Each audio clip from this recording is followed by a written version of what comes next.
Hello, Reddit lovers. Today we're diving into the world of customization with a quick guide on how to change your Reddit experience by changing the light theme. In just 1 minute, we'll show you the steps to bring a new look to your Reddit app.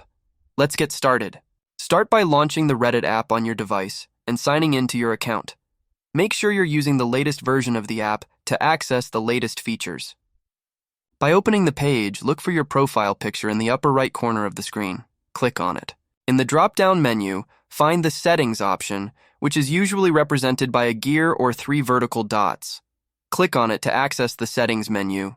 Then on the new page, in the drop-down menu, look for the Light Theme option to give your Reddit app a bright and clean look. In Light Theme, you can see the options offered. Choose the one that suits you best. And there it is. You've successfully learned how to jump to a hot topic on Reddit. If this guide helped you, give it a thumbs up and don't forget to subscribe for more Reddit tips and tricks. Thanks for watching and enjoy the refreshed Reddit experience.